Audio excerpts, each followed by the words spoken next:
Hello, friends. It's Beverly McManus. I'm a licensed professional counselor, and I'm coming to you from Franklin, Tennessee, where I have a private practice. I'm coming to you today, as you may imagine, addressing a topic of fear and anxiety. Certainly, we are in a place in our nation that I have never seen, and I'm sure most of you have never witnessed anything like what we are going through, because I'm not sure this day has ever happened before.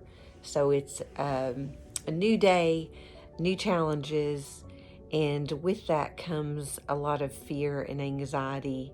And earlier today, I had my own moment of what is happening, how is this going to affect us all, what's the end story.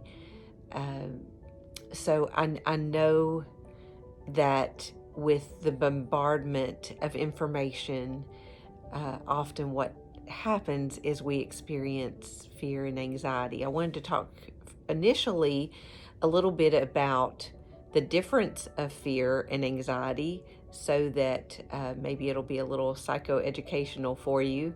Fear is a negative emotion that is caused by something that we cannot control, a perceived threat to our well-being, and so fear is what we do not know, what we do not understand. Certainly we are in those times right now where we have no way to predict tomorrow or next month. Plans that you have are canceling by the minute. I have inbox that continues to be filled with information, and also cancellations of conferences that I'm to attend and meetings that were planned that are getting canceled. And I know you're experiencing the same thing, and probably at a level more so than I am, because I don't work in a huge corporation. And so I know some of you are getting inundated with those types of information, and that causes uncertainty. So anxiety is the unease and nervousness about events and problems that you cannot control.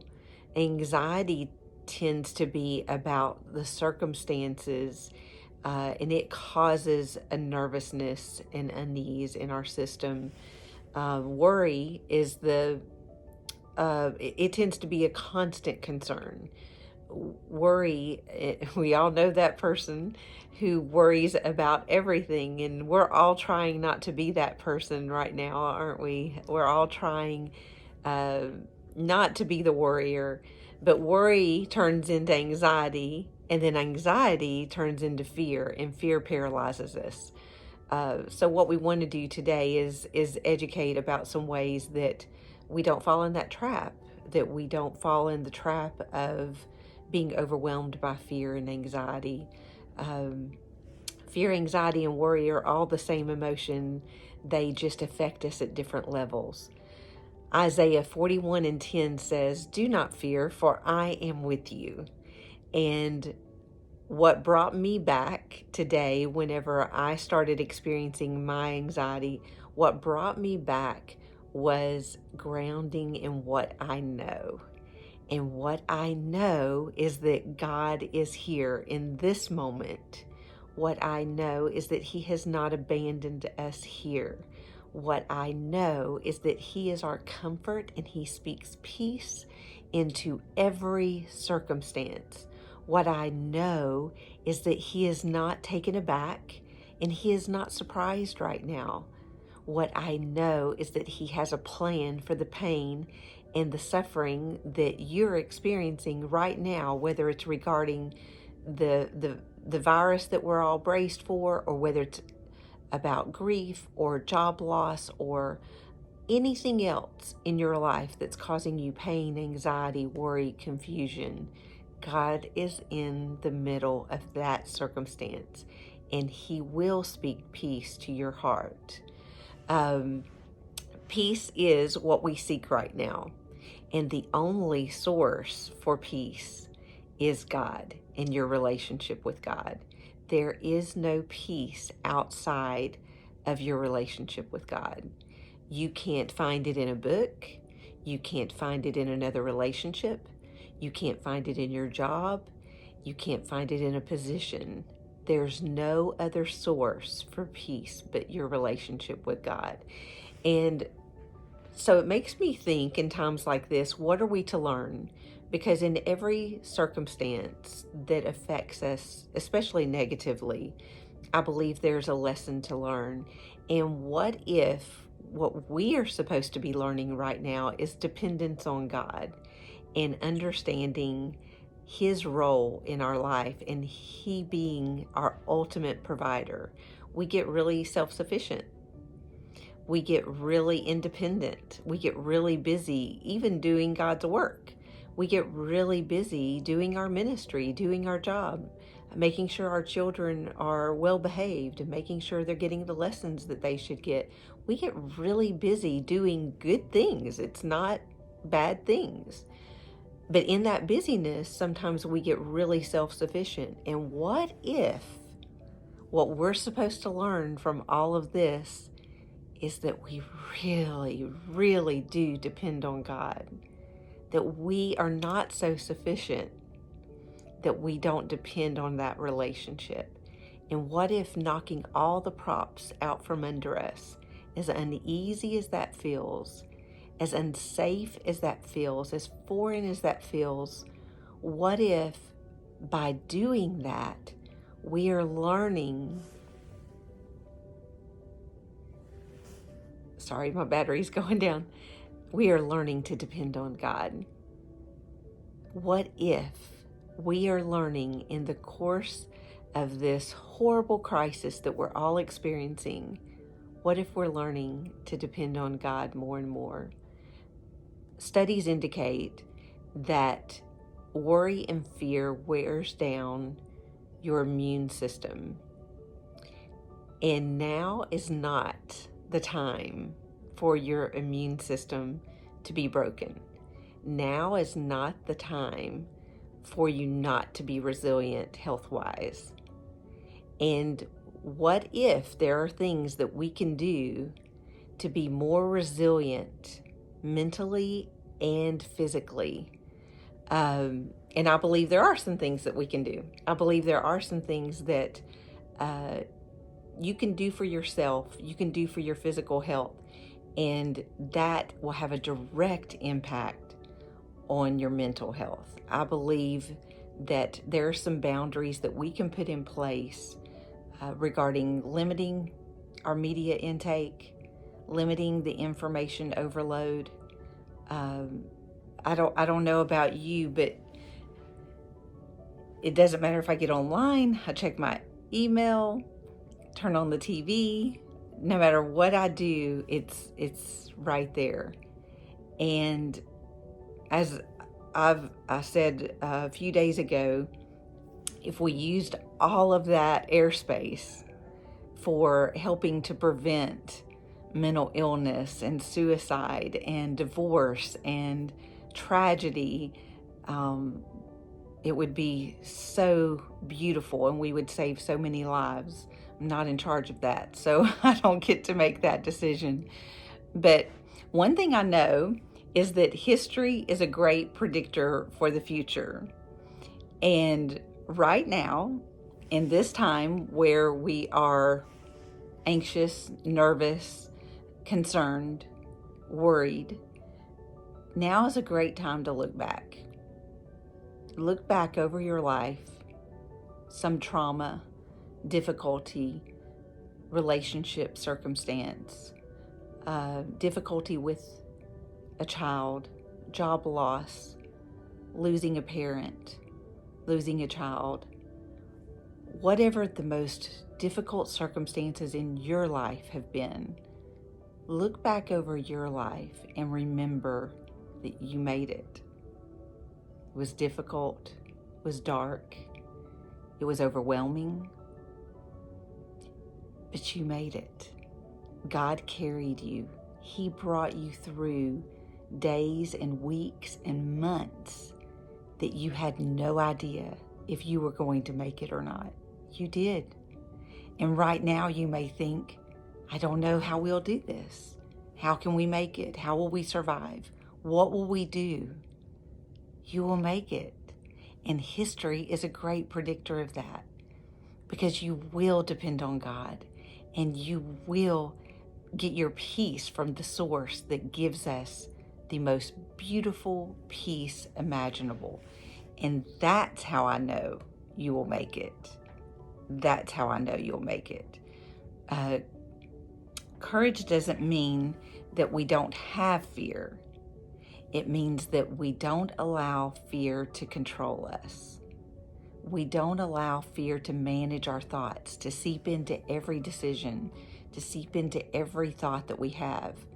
That's courage when we can say, I refuse to allow fear to dictate to me how I'm going to live today, how I'm going to think about today, if I'm going to be fearful or if I'm going to live in faith today.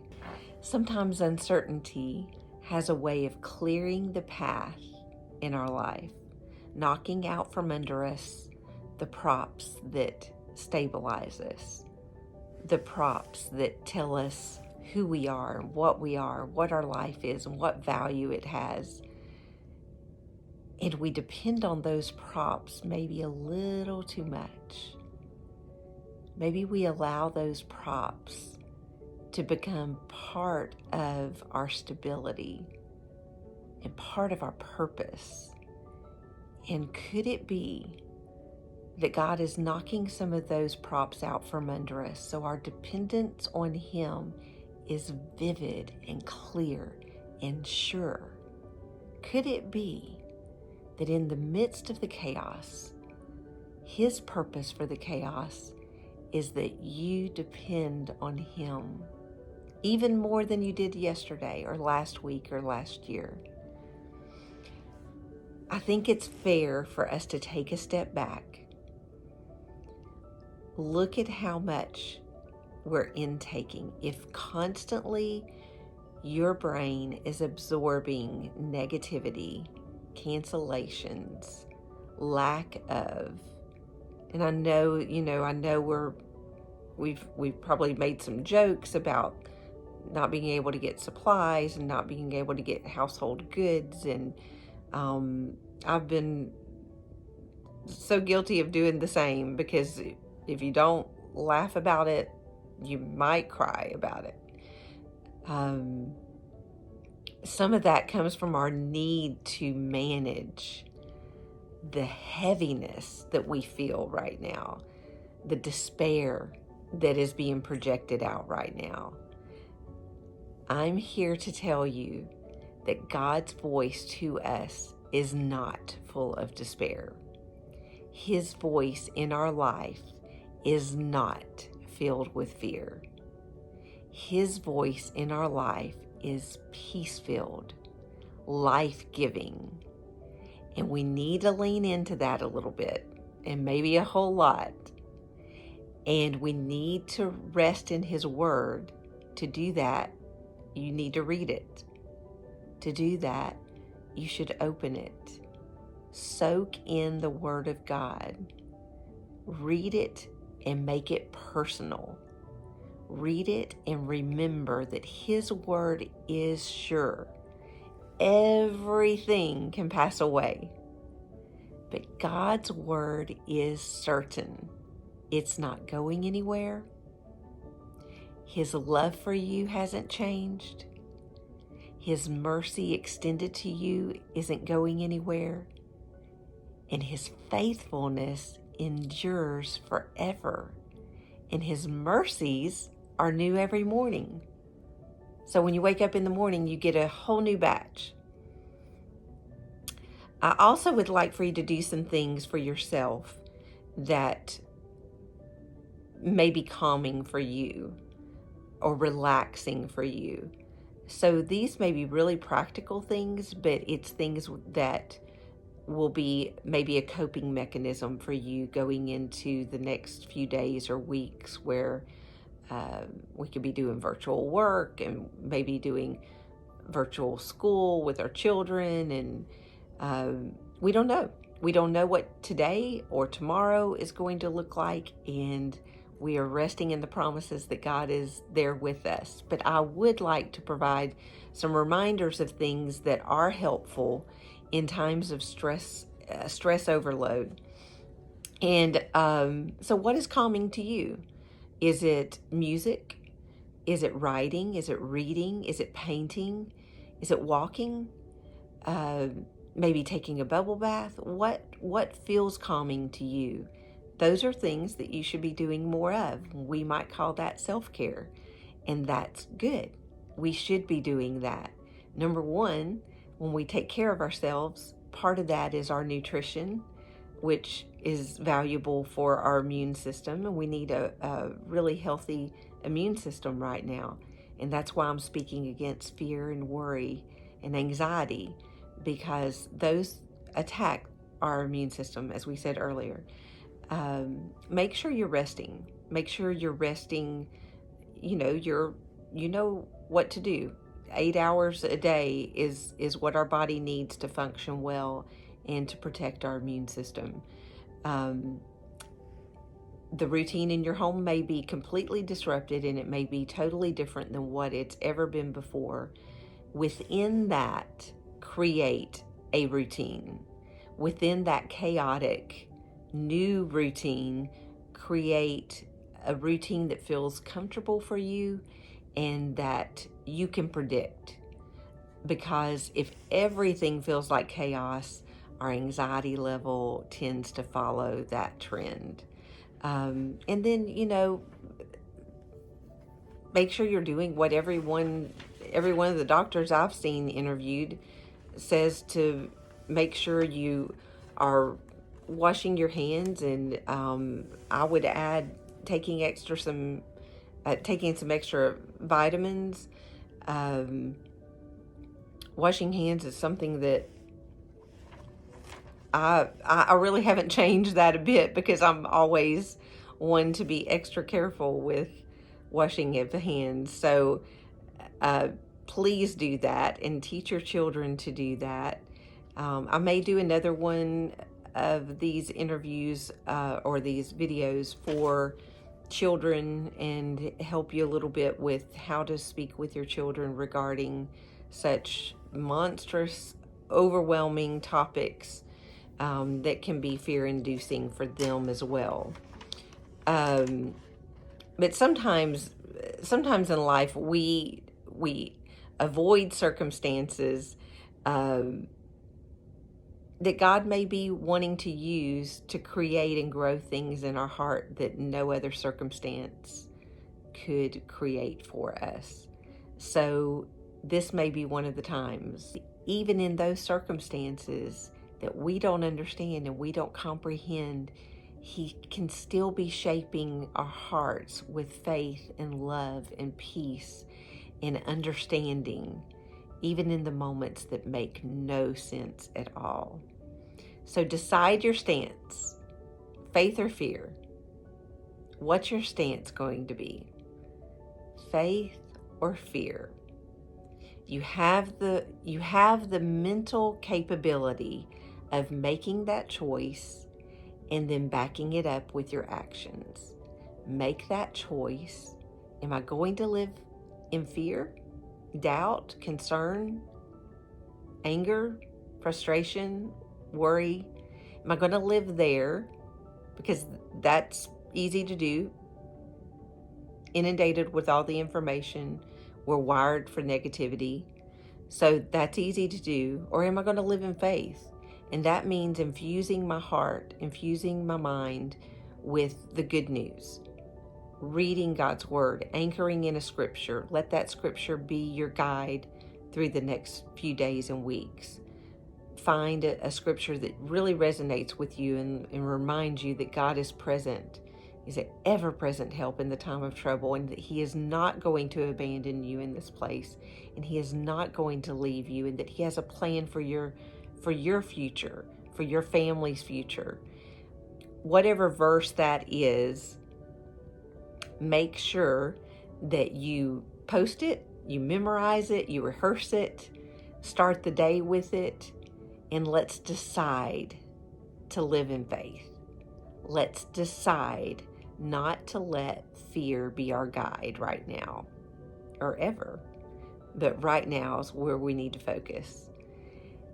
So I hope that something I've said has been helpful.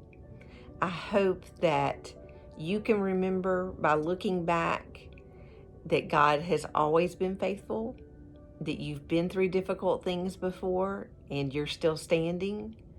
I hope you can look back and encourage yourself.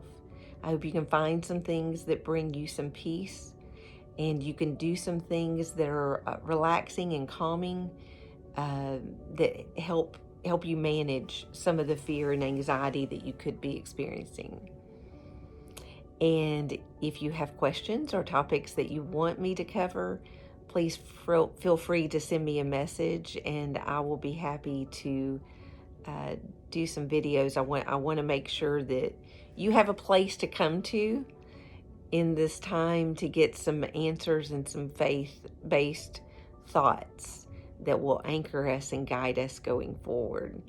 God bless you, and I hope you have a wonderful day. Wash those hands.